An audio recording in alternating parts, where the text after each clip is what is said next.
the life of a fisherman you wouldn't understand. Something you can't feel on dry land.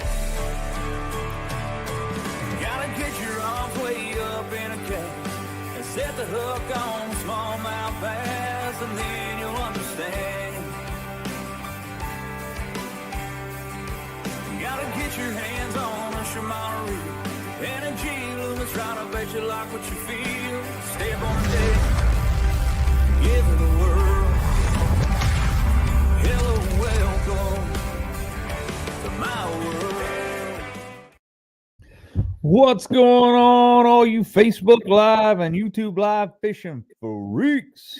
Welcome to this episode of On Another Line Live for February 11th, 2025, Snowpocalypse 2025, which was not a snowpocalypse. It was more like a snow dusting. So I enjoyed part of my spring break today.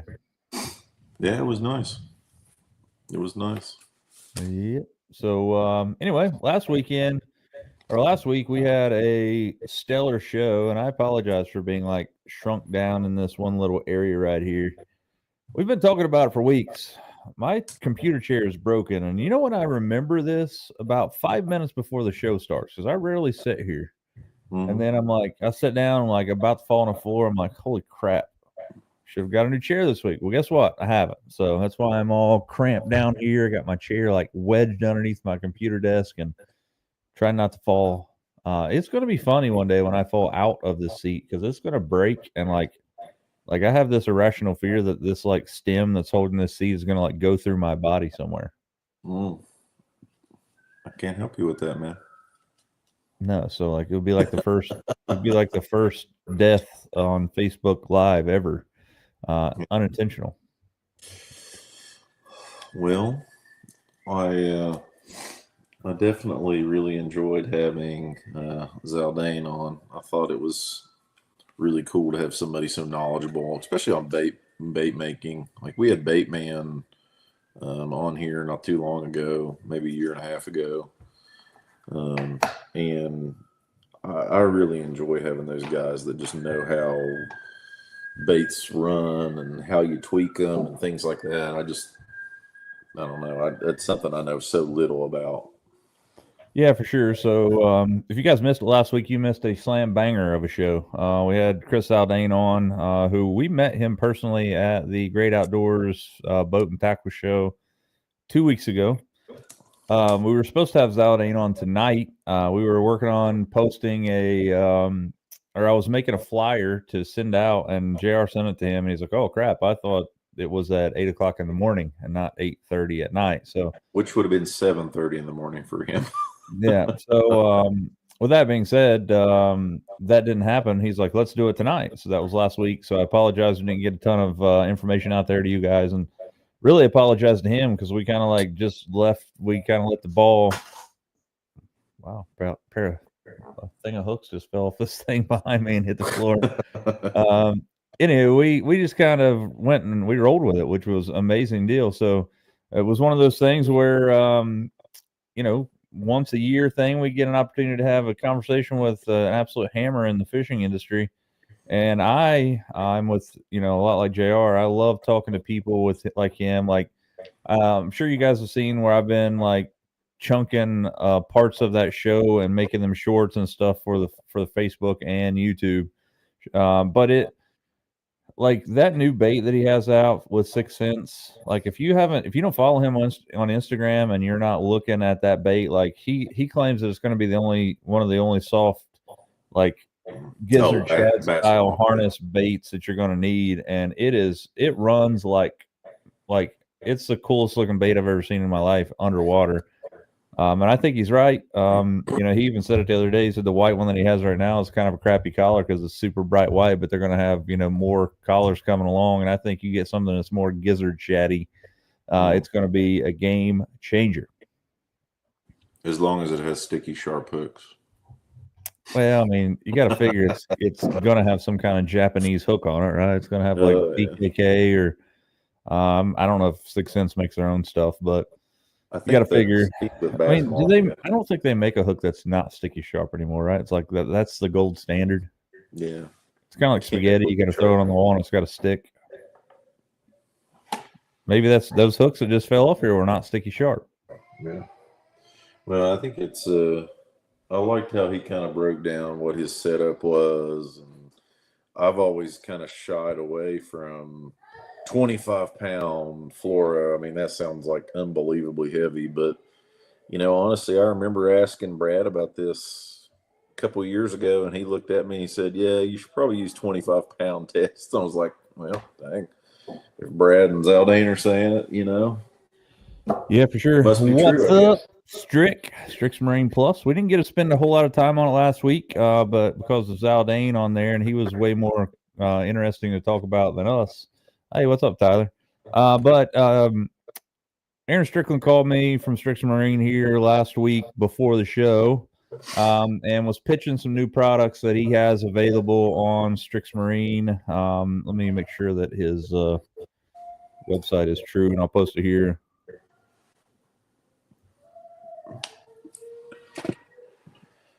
So I put something on there just now, guys, saying, let us know what fishing trips you have coming up, because I don't know if you guys can see this, but that is a 13.8-pound bass that was caught at Sam Rayburn today. And that makes me excited because I'm going to Sam Rayburn in about 3 weeks. Yeah, Aaron, for some reason I've lost your webpage. Drop the page down here and I'll put it up on the screen. But anyway, I got to do some work here to my chair. We need to get you in the floor like yoga style, Yeah, I'm just gonna cut off half my head for the show. No big deal. Get an ab workout here. My goal next week is to have a new chair.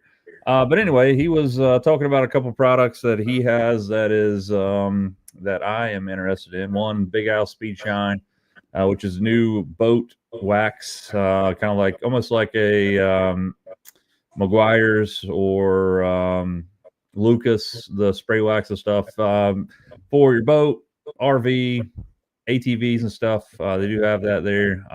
It's a new product to come out with, and he's also making harnesses that are similar to Sea Clear with 8-gauge wires and drops to all of your locations for all your graphs and stuff at the bow and console. So again, if I get him to drop the actual website down there, we'll put it on here. But last week with Zaldane was crazy. Like, it was cool to. I think one of the coolest things for me for that show was the fact that I was showing him a glide bait that I'm making, and he was like, "I think it'll work." So I felt your anxiety when he said, "Hold it up, Hold now it up turn to it the camera." sideways." I was like, "Oh no, here we go." Yeah, I'm gonna fix this camera really quick. Bass and Passion in the house. Yeah, what's up, man? Well, we are definitely getting super amped up for the year, especially seeing all the stuff going on in Florida and Texas right now.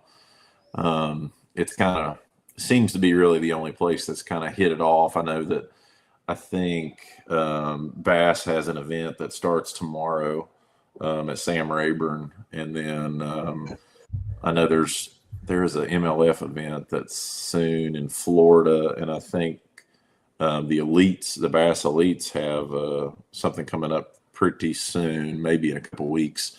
They're at St. John's River in Florida too. So it's we've almost turned the corner on winter, which it's hard to say that when it's been so nasty out today. But Dino in the house, what's up, my man? As always, really quick, going to give a shout out to the sponsors for the live show. First and foremost, right in the middle of the screen, you guys see Malone's Marine. Chris Malone does a lot for the fishing industry and around our area. If you're looking for a new Phoenix, Bass Cat, Icon, go down there and check him out. I use a Bullet Dealer also if you're interested in one of those boats.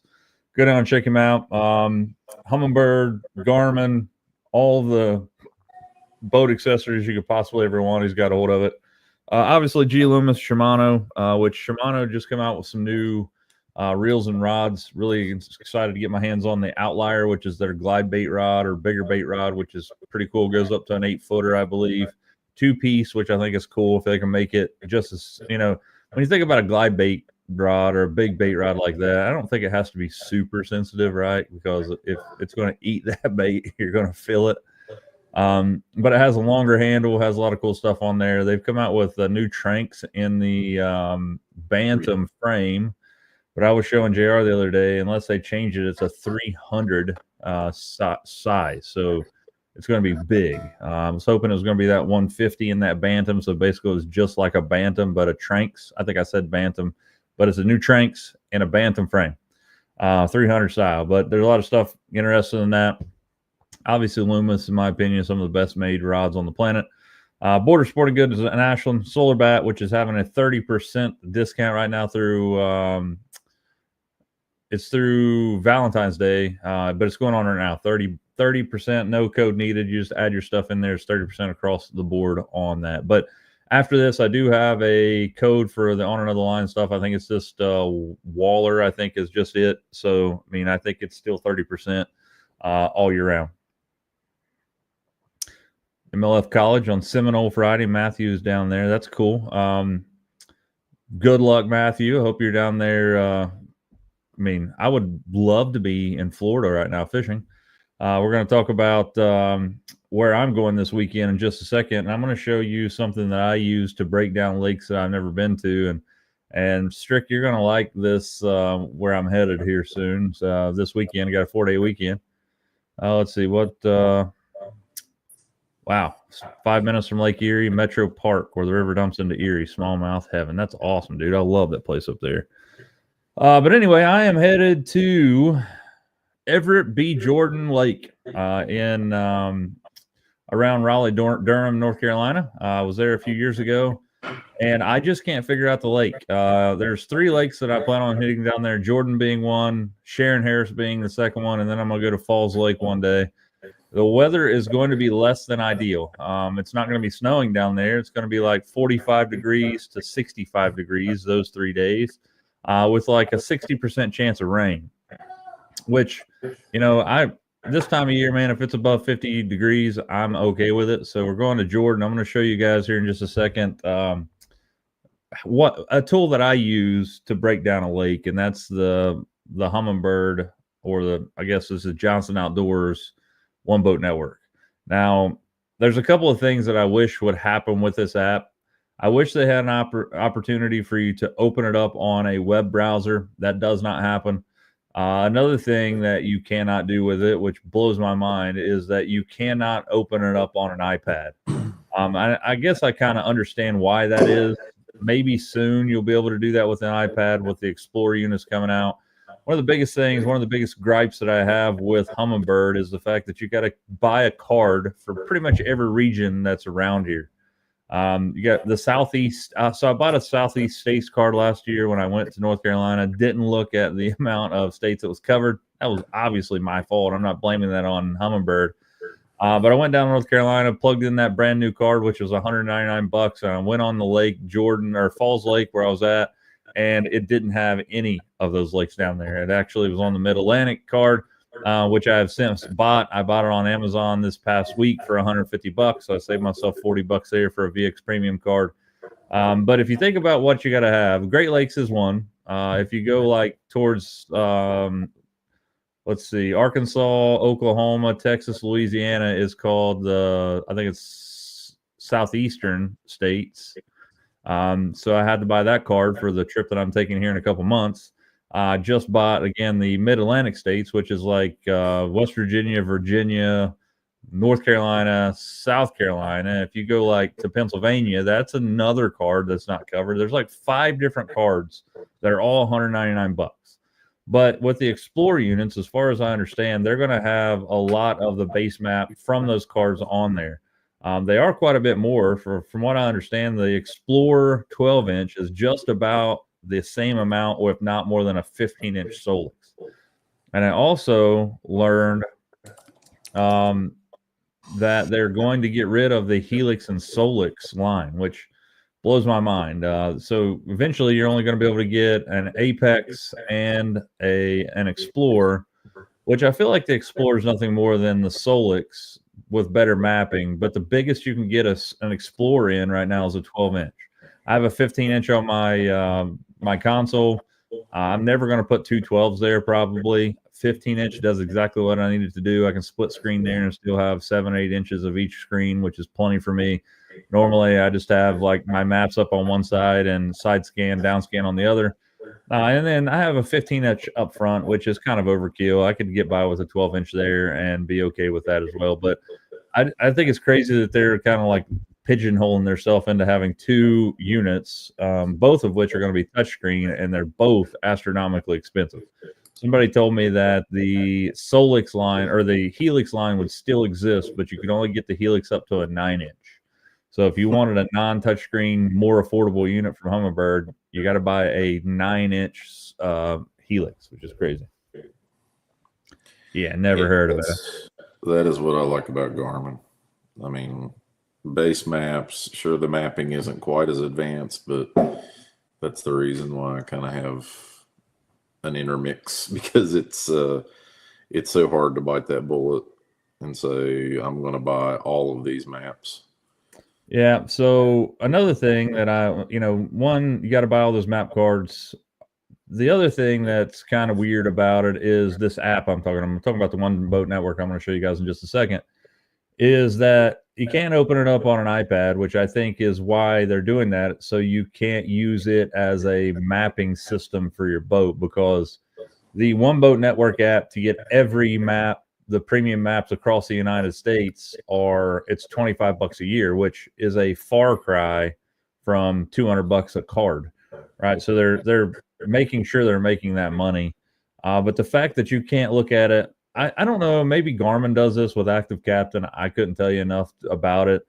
But it seems to me like there should be a way, if you buy a $4,000 graph like my Solix 15, you ought to be able to pull up an app with the map, mark points on it, and have those points transfer to your graph wirelessly. Why is that not a thing? I know there's a program that what's his face does, that pro down in Oklahoma. He always posts these, Edwin Evers. He always posts these videos of him breaking down a lake, and I've watched those and they're really helpful. And he does it a lot with Google Earth, and then he transmits it over, which I think he's not. You can mark spots on Google Earth and then transfer it over as a GPX to your graph, right? So I've done that before. Like, you can go mark a spot on there, share it out as a GPX format, put it on a card, transfer it to your graph. Like, that happens. You can do that with all of them, as far as I know. But like the ability, for example, I'll show this on the screen in just a second. But I'm right now looking at the One Boat Network, right? So I can go in here and I can press and hold, and I can add a waypoint. I can add a waypoint to that spot. So I'll show you in just a minute what I'm talking about here. I can see all of these different things here, and I can transfer the data from this phone onto a card via. I have to save the GPX information on the cloud, download it from the cloud on a USB stick or on an SD card, similar to this right here, just a standard SD card, and then pop it in my graph and bring that in. That there should be a way for me to do that. One, to break down tournaments, but two, I should be able to mark danger spots on what I see, especially like if you're talking about, like, if you look at Lake Cumberland, like right now, Lake Cumberland's down like 37 feet for the wintertime, right? So 37 foot of water is a lot to be gone out of a lake. So what you're running over in the summertime that has 37 more foot of water on it may be in 60 foot of water, or maybe in 4 foot of water. And it's a huge amount for me to stay safe to break down lakes, like I'm going to show you in just a second. But the ability, and I'm going to look into this, maybe this is something that I'm just missing, but maybe there has to be a way. And if there's not a way, or there hasn't been anything like this, you should be able to, like, somebody needs to come up with a way to do this. Angler, I was affiliated with the company for about 6 minutes one time. The Angler app, which was a really good deal. And like they had a really great thing, man. You could like make a backlog of everything that you did. Like you can record your data during the day. And if you caught a fish, you had a little button that you push on your hat and it would mark a point on your actual map, and you could export that to your graphs and things. But they were working on trying to get a way to wirelessly transfer that stuff to graphs, and then the company just went to crap. Like, I don't know what happened to it. Like, Landon Bloomer was the head of that thing, and then all of a sudden he turned out like he went radio silent, and like he would come in on these like Facebook live groups with all of us, and he would be like in somebody else's house. It was like really crazy. And like last time I heard, he actually is like one of the head guys at like Fish Brain or something. That's one thing they say too with that new Bubba scale, the expensive one. And I know I keep messaging about this, Tyler, just because I'm interested in it. And if you weigh something and you share it somehow, which I haven't bought it yet, or I don't have it in my possession yet, it will share it and keep that waypoint for you. But I'm not sure what it's actually on, what the app is like. But it records the fish. You take a picture and apply it to it, and it keeps that waypoint, which I think is pretty cool. Yeah. So, Aaron, I saw your message there about changing water levels. I know how to change the water levels on my graph, going into my into the water offset and changing it. That's no big deal. But what I'm talking about is, why is there not a way to break down a lake, especially on an app that's designed for these units? Like I can control my my trolling motor, my Quest from here. If I had Raptors, I could put them down. I can go into drift mode on here. There's a lot of cool stuff I can do on my phone. But like if I'm just like today, I had a random doctor's appointment today, just a 6-month checkup, and I was sitting in the doctor's office looking at this exact map of a lake that I'm going to, and I could find stuff and I could mark waypoints, which I'll show you in just a second. But sharing these waypoints to my graph is an absurd nightmare. Like you have to then I have to upload this to a cloud sharing site somewhere like OneDrive or Google Drive or something like that. I then have to go to a PC, similar to what I'm on right now, download those GPX waypoints, copy them then to a regular standard SD card that I first have to put into my Humminbird to get it. It basically writes one file on there just so it's like encrypted with Humminbird, which is BS. You can put that thing on anything you want, but it has to be on a card, and then you put it on there and you can download the waypoints, which is it a pain in the rear end? Yes. Would it work in a pinch? Also, yes. But the ability to do what I'm going to show you here in a second from here to your graph ought to exist. And I'm thinking that Garmin has a better version, like with the I think if you went into Active Captain, you could transfer it there. Yeah, but you can do it that way.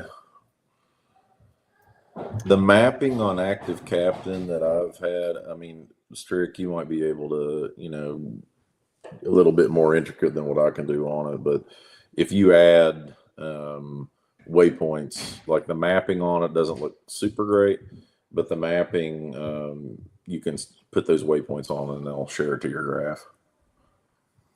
Carl, man, I wish I was going down there soon to Gunnersville. I'm definitely going to make it down there again this year. That was a really cool lake, and I want to learn it better than what I did. Obviously, in one day of being there certainly wasn't enough. I'm looking right now at if Garmin has that ability, and it says that yes, it does, but you can only transfer waypoints one at a time. That is nuts. Yeah, there has to be a way. Has to be a way. Yeah, I mean, Active Captain's pretty good. You can pull it up and put those waypoints on right away, but it's not as seamless as it should be. All right. Strick, you said that's false. You can do multiple on the Humminbird. I hope you're true. So I'm gonna look at it. But anyway, I'm gonna share. All right. Yeah, for sure, Corey, man. First off, Corey's been hammering some fish under the ice, which I'm kind of jealous that you're actually being able to fish under the ice, but then again, I'm not. We've actually had ice around here this year for the first time in a long time. It doesn't get thick enough to ice fish on, but I went to Greenbow the other day to try to shoot episode number 4 of Chasing a Coldwater Giant, which, by the way, dropped today at 8:00 p.m. this evening. So you're getting a double dose of On Another Line this evening. Radio silent. I went radio silent out there with no graphs. But I went there last Saturday, not even thinking about it. I just pulled into Greenbow, looked out on the lake, and it was frozen. It was a sheet of ice. And then I was like, man, I'm already out this far. I'm going to go to Grayson. Grayson is a way bigger lake there. Went out there, pulled in, and it was frozen. Like there was about 100-yard stretch at the main marina that was unthawed. The rest of it had a sheet of ice from the main marina all the way around to where I could see in Bruin Creek. It was nothing but a sheet of ice.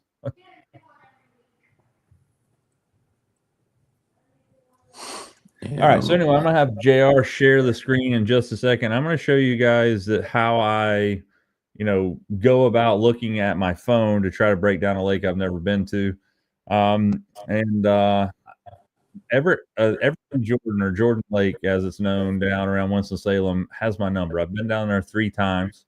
And I've caught one fish the 3 times I've been there. And when I mean one fish, I mean it was like 14 inches long. Jordan has some absolute hammers in it. We're talking like it takes 30-pound bags to win there consistently. Weather's going to be screwed up a little bit, but it's going to be warmer down there than it is here.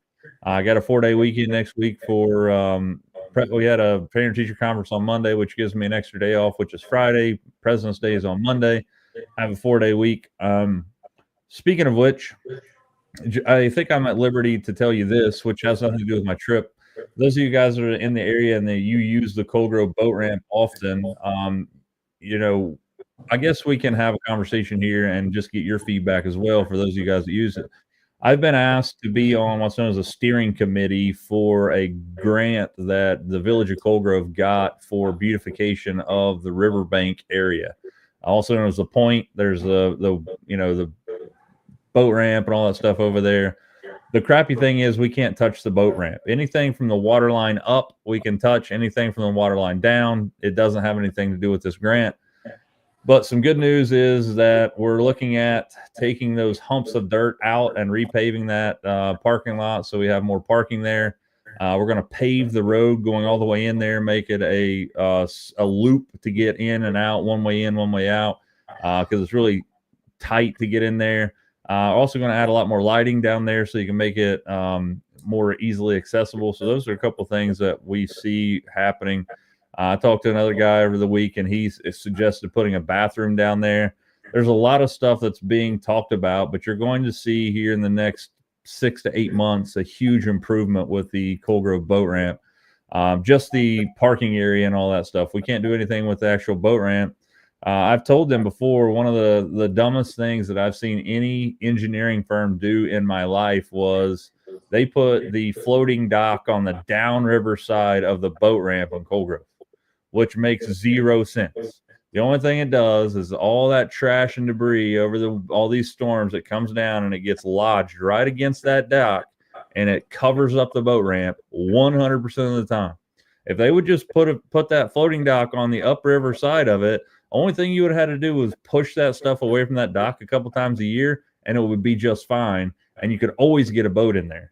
But we can't do anything about that now. Maybe something we'll look at later. But just give you guys a little bit of update. I was asked to be on a committee by the mayor of Cold Grove, Andy Holmes, and we actually have our first meeting on Thursday, and we're meeting with some people, and there's going to be some things happening there. Again, more parking. A paved road that goes all the way from the railroad tracks all the way down instead of that gravel part. So it's going to be really nice with a one-way in, one-way out road and more parking. But I'll get JR here to share this screen here for us, and we'll talk about what I have going on here Maybe. Hold on a second here. I have. All right, you should be good to go now. There we go. All right, so you can see my phone screen, right? Mm-hmm. All right, so this is Everett B. Jordan Lake, again, down around Winston-Salem, North Carolina. Really, really big lake, but it's not giant. You know, we're talking, if I look here, my scale, which you guys can see kind of at the bottom, the black and white, that's 2.5 miles. So this thing's probably, I don't know, 8 or 9 miles long, which seems like a lot, but it's really not that big. But going into this One Boat Network, if you have the premium version of this app, which is $25 a year, but you get a free year every time you buy a premium card. So if you buy a premium card, it gives you a code that you can put into this app every year, and you can get, you know, free. These are the exact VX Premium maps that you would get if you bought the VX Premium map cards. So again, I think this is why they stop you or limit you from adding this app to an iPad, so you can't like attach an iPad to your console and use this for a mapping idea or a mapping app without paying for the $4,000 Solix and a $200 map card. But what I was talking about earlier is looking at new things on an app, and I apologize. I don't know why my phone's being super laggy here, loading up, probably because I'm sharing my stuff. But if we look at some things like, you know, it's wintertime right now, even though it's going to be a little bit warmer and we're getting closer to the pre-spawn down there in North Carolina, we're still going to be looking at fish, you know, trying to stage. Definitely, you know, we're like early stages of pre-spawn probably down there. I'd say water temperature is going to be probably in the 50s. So, you know, it's going to be a lot better than it was here. I was out at Greenbow on Saturday and the water temperature was 38 degrees. So it's going to be a far cry difference. But when I look at things like this right here, I look at areas that I think fish will be moving up into, you know, to spawn. So when I look at coves and stuff like this that have, you know, really flat surfaces towards the back, you got some weeds and grass and stuff that are in here, some trees. But notice that this is just a big giant flat compared to the rest of the area. You know, it goes from 32 feet over in this area right here, all the way up to 9 feet there on those little humps. Now, I shared one of the, it's not really a meme, but I shared a photograph that somebody had made how to read these contour lines, and it really helped me out. And I think we're going to do a show about it here soon, talking about how to read contour lines and trying to decipher what you see here on the application. But again, this is the One Boat Network from Johnson Outdoors. But you can see down there that it just uses Google Maps for the external stuff, but then they have their overlays of their VX Premium cards. But if I look at a couple of things here, first off, I see that I have a road bed going across the main river channel here, which has a really, you know, steep ridge going right down the center of it, which is that road bed. And then like past that, you see this big giant flat that is anywhere from 25 foot all the way up to about 14. Some of the yellow there is 8 to 10 foot. So areas like this I see on lakes like this give me a good indication that I can go here and I can try to find where these fish are setting up in the water column during this time of year. You know, in this short little spot right here, I have water that's 40 to 45 foot all the way up to 8 foot. So using side imaging and even, you know, forward-facing sonar, the forbidden word, try to find where some of these fish are setting up. Now, if you find that these fish are setting up in, say, 20 foot, there's a 20-foot ditch right here in between two humps, which is, you know, that looks like an awesome place to go through there and side scan and see what's up. Looks like an outstanding place to throw a rattle trap through. Looks like a great place to throw a big Carolina rig, something with a big, you know, creature bait, something, drag it right through the middle of that ditch and work my way up towards those bigger, you know, those more shallow humps there. And if I look way here on this point here, it gets up to 3 foot. So it gets really shallow, but there is a cut through back there that's in about 4 foot of water. So it's really, you know, there's a lot to be said right here on this little area. And this area right here, according to, you know, that's probably a mile long stretch of lake right there, which, you know, doesn't seem like a lot, but it could be the chance to go there and spend most of the day one day just looking for fish where they're at. But what I was talking about earlier is, like, if I look right here, there's some houses that are already on here. One of the things that I will tell you is that if you see something like this house, that's these house seats that are on this map, they're already preloaded on those VX cards as well. But like this roadbed and stuff, that'll be there. But like if I wanted to mark this center hump in this ditch right here, I can press and hold on the screen and it will show, you know, I can change this waypoint to whatever I want. So maybe I change it to, you know, I don't think, probably not a rock, but maybe we'll just add a fish there, a school of fish. I can change the color of it if I wanted to. But my deal is that there is an export button down here. Let's see what happens when I do that. Yeah, see, it just exports it exports this as a GPX file. And if I choose export, it's going to ask me where I want to save this. I can send it to somebody. I can save it to OneDrive or what have you. But the fact of the matter is that if I were to, you know, mark a couple of these waypoints, see what's under all options. This is the same, like, there's no options there, but like, you know, I can choose, you know, whatever, change this waypoint. I can change the name or whatever.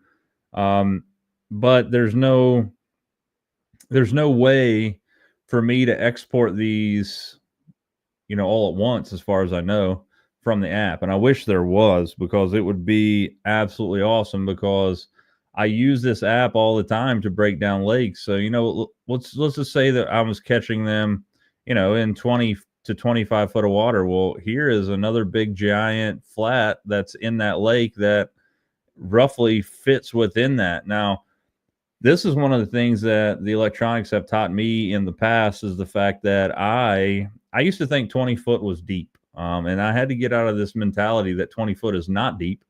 Especially after fishing down in Del Hollow. I told you guys before, I caught the bass in the deepest water I ever had in my life. It was 82 foot. I caught an actual largemouth in 82 foot of water. It was crazy. Caught it forward facing sonar. Obviously, I'm not throwing I'm not dropping a sonar minnow in 80 foot of water, hoping and praying that I was going to catch one. We saw the fish on forward facing sonar. Definitely would not have caught those fish without that. You know, I'm a realist there, but you know, it anywhere from 40 to 4 foot, 2 foot even, you know, I'm okay fishing that deep all the time, especially in the summertime. You get deeper in there, but those fish are going to have to transition. And, you know, if we look right here in the center, there is this big giant, you know, there's the main creek channel, river channel runs through there. And that point right there that we're looking at right now has a lot of cool features on it. First off, if you ever see a bunch of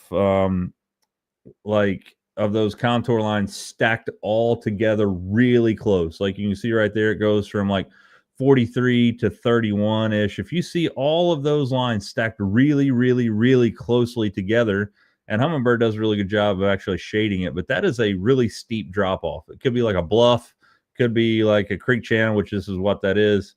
And then you can see that, you know, if I move up, there's some of these points, like right there, there's a 20-foot point coming out there that gradually goes into that 10-foot little cut in there. And, you know, I've fished all over this lake. Matter of fact, the very first time I put in the lake, I believe we put in way up here. Yeah, this ramp right here is where I put in. Saw a dude have a bad day.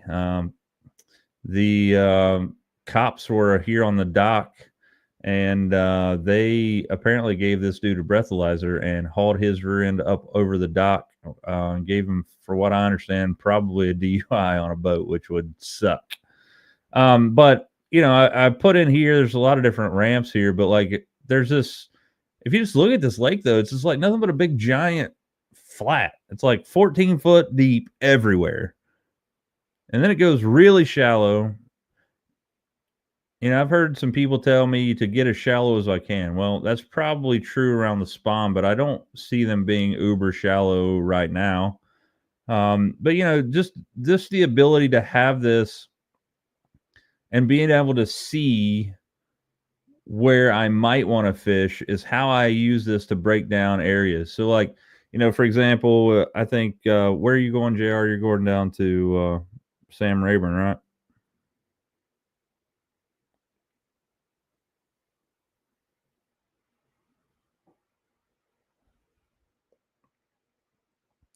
The same deal here. I mean, apparently there's a lot of trees in Sam Rayburn.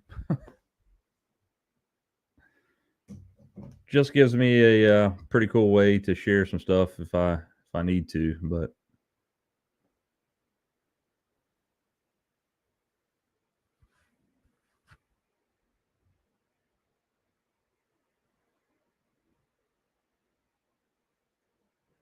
you are muted, my man.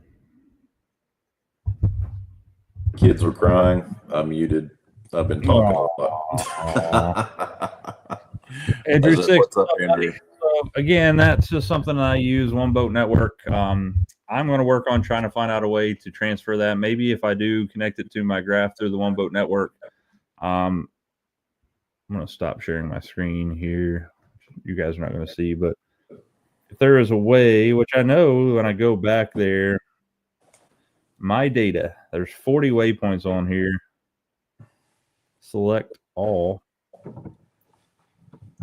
Yeah, I'm interested in asking Strick if he uses if he paid for the upgrade on that, because man, my active captain, like when I open it up, it looks super basic. I don't know if it is just because I haven't paid for an upgrade. Like, for instance, if I pull up, let's see. So I can actually, I did find that I can select all waypoints on here and then export them all together. So that is better than every one. But there has to be a way to be able to like share these things. Yeah, I want better detail than that. I'd say I have to pay for some upgrade, would be my guess.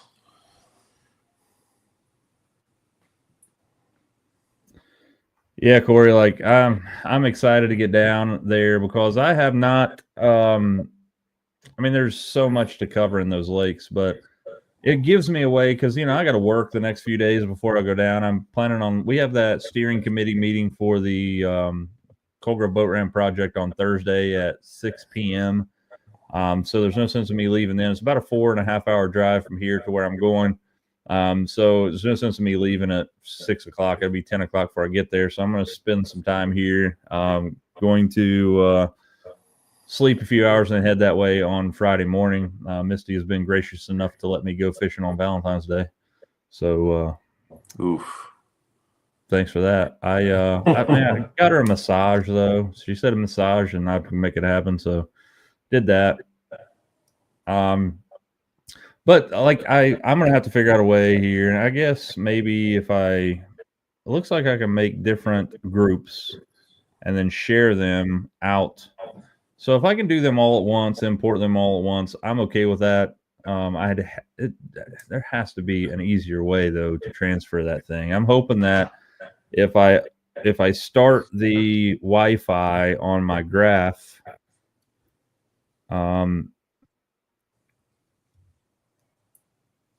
there's a new update available on my Humminbird units. Apparently, I'll have to do that before I leave.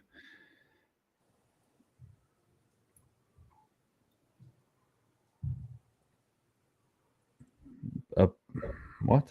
Apparently, it says that I don't have the One Boat Network premium maps, which, trust me, I do. Yeah. Just bust out some more money, man.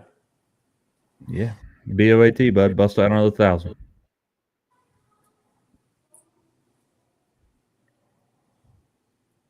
Yeah, that's cool. So maybe I'll spend some time tomorrow. It'll be easier. It'll be easier to do that, I think. So I'm going to go down there, spend some time shooting a video for the next 4 days, probably going to be 3 different videos and maybe 4.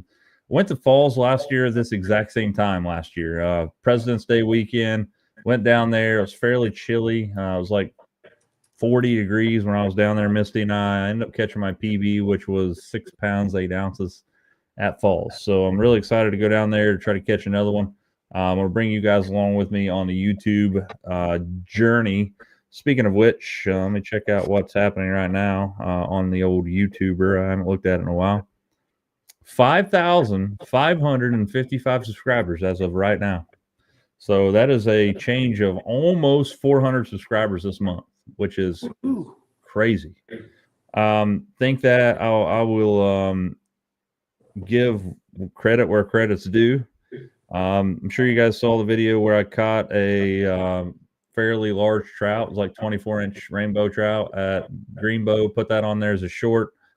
It went viral. For me, right now it's 170,000 views, and it's been on there 2 weeks.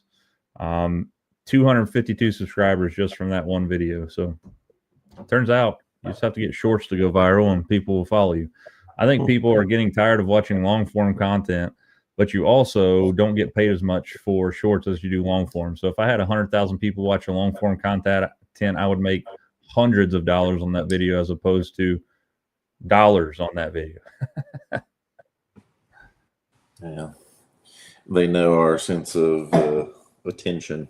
Or lack it's it used to be, well, what was it? I think a psychologist told me the other day at school, it used to be the average, you should be able to, like, it's like something of your year or of your, like, however old you are plus a certain amount of minutes. So like me being a 40-year-old male, I should be able to hold my attention span should be 40 plus minutes. And I'm here to tell you, mine's about 4 minutes.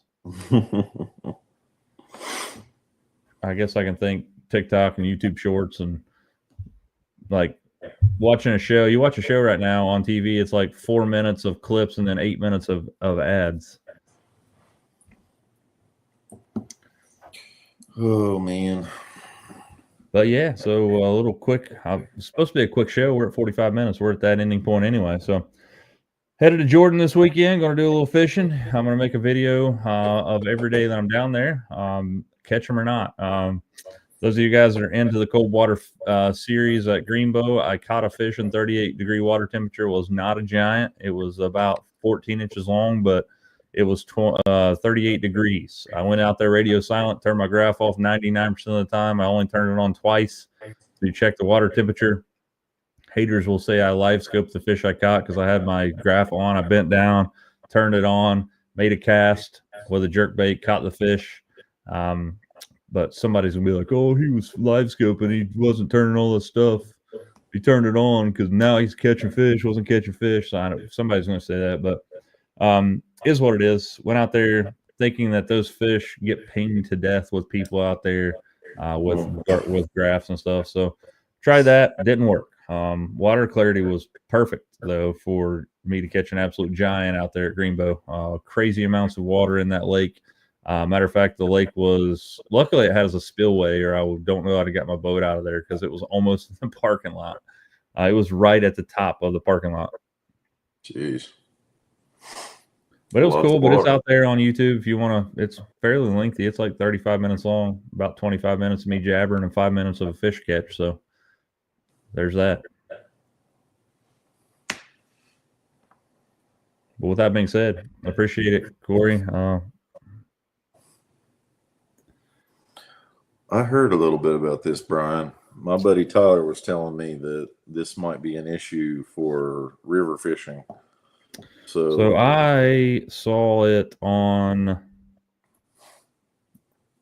Jason Kinner actually posted it on English for Preview Opportunities, which, by the way, if you guys are not a part of that Facebook group, you need to do so, especially if you're in even if you're not in our areas. There's some really good conversations happening on there right now about how you should, how much fish should you harvest and trying to get F1s in Kentucky and all that stuff. But a fellow posted, it says the reciprocal fishing agreement between Kentucky and Ohio for the Ohio River has expired. The This means Kentucky residents must now have an Ohio fishing license to fish on the Ohio side of the Greenup Dam, while Kentucky game wardens may issue warnings during a grace period. All Ohio officers may not. Stay informed. So I think it's maybe just for the river, but I think that's the only thing that's really affected by that reciprocity agreement.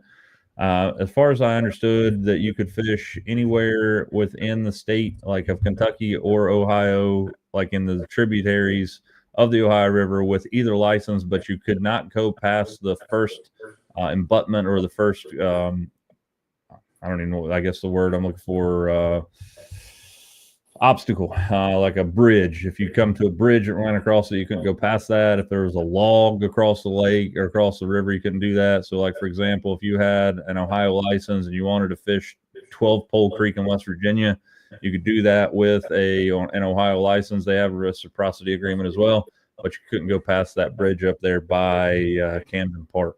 Same deal with like Little Sandy. If you had an Ohio fishing license, didn't have Kentucky, you could fish to that first bridge.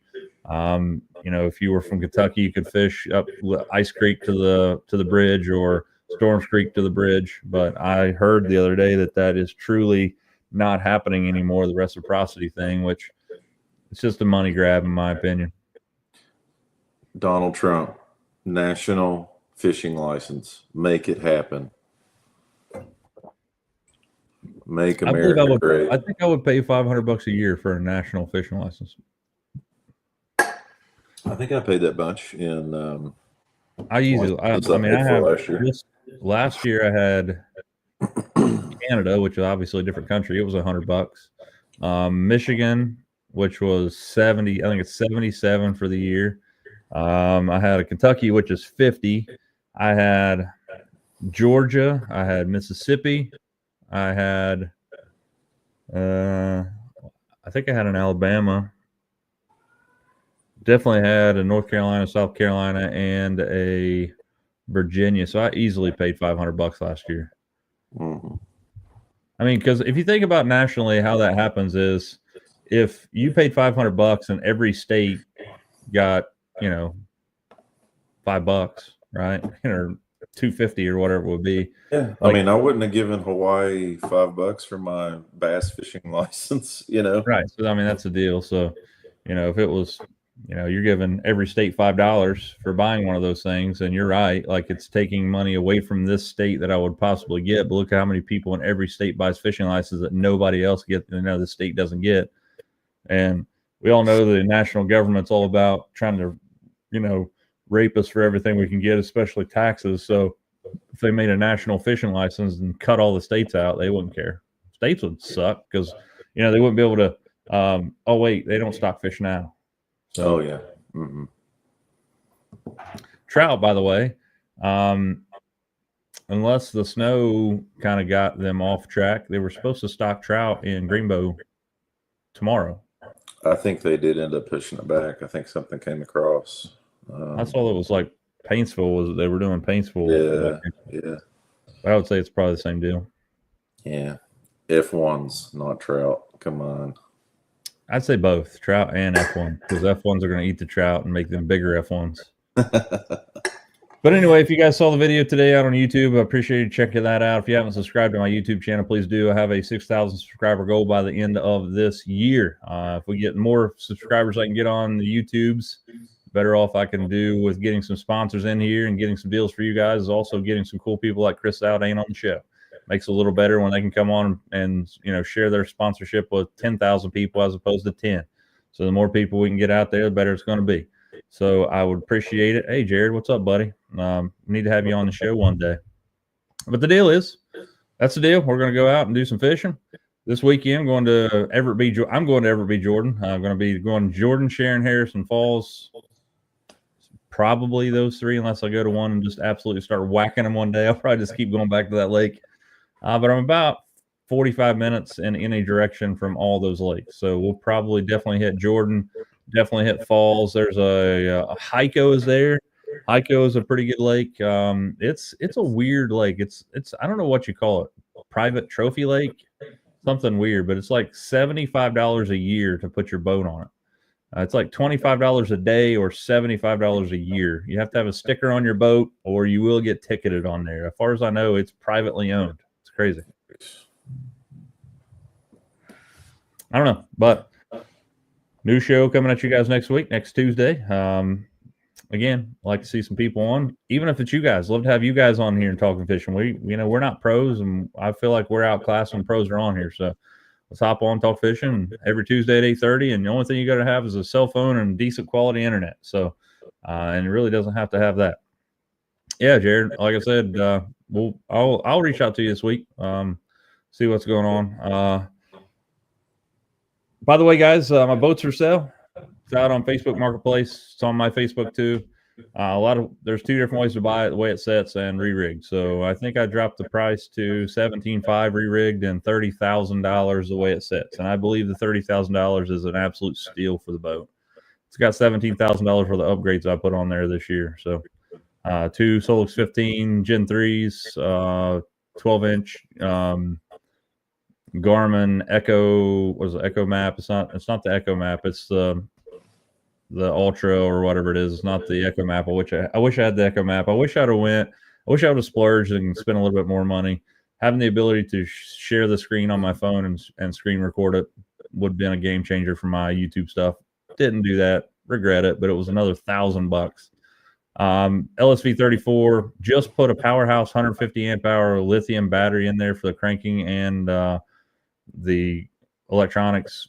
Ton of stuff in there. That battery is $1,600 alone. So it is for sale. Looking at buying a Phoenix, a Pahonix 721 ZXL. I have the collar scheme picked out. I'm not going to show you because you guys will like it so much you'll copy it. El Rey, I'm headed for a Phoenix, I believe. Haven't made up my mind about a Mercury or a Yamaha hammer. I hear a lot of stuff both ways. Everybody says Mercury is great. Most people say Yamaha is great. You talk to boat dealers, and depending on what boat dealer it is, they'll tell you Yamaha sucks and Mercury is great, or Mercury sucks and Yamaha is great. I've never owned anything but an Evinrude in my entire life. I had an Evinrude 150 on the first bass boat I had, and then I have an Evinrude E-Tech on this one. Yeah, I mean, that's what I hear. A Phoenix with a show is I hear that's the berries, but I've never had a Yamaha. From what I understand, the biggest issue with the Yamahas is that there's way more moving parts. So moving parts in an engine means more destruction if something lets go, and they're more expensive to fix. I believe they have the same amount of warranty on them. They're like 7 years. But anyway, we're 57 minutes in, guys. Thanks for watching this episode of On Another Line Live. You guys know the routine. If you can, get out there and lean on them. If not, visit some of our sponsors, including Hannah Sublett down there, who I failed to mention earlier. She is a life insurance agent and sells health and life insurance. I'll put her number here at the bottom of the screen really quickly. And again, even if you're not in our area, she does. She will treat you right on that insurance stuff. So Hannah Sublett, another sponsor of the show, making the spring break show for me possible. So if you guys want to see your name down there, let us know. There's no monetary value turned down. If you want to see your name down there I would probably put it on there for $10. So we will. See you next time. If you guys can, get out there and lean on them. We'll see you next time on Another Line. Thank you for tuning in to this episode of On Another Line Live. We truly appreciate your support, and we couldn't do it without all the amazing folks at home watching week after week. A big thank you goes out to our sponsors who help make this show possible: Malone's Marine, Borders Sporting Goods, Solar Bat Sunglasses, Picasso Lures, Shimano, and Columbia Sportswear. Their partnership allows us to keep bringing you the content you love. We'll see you next time on Another Line. Until then, get out there and lean on them.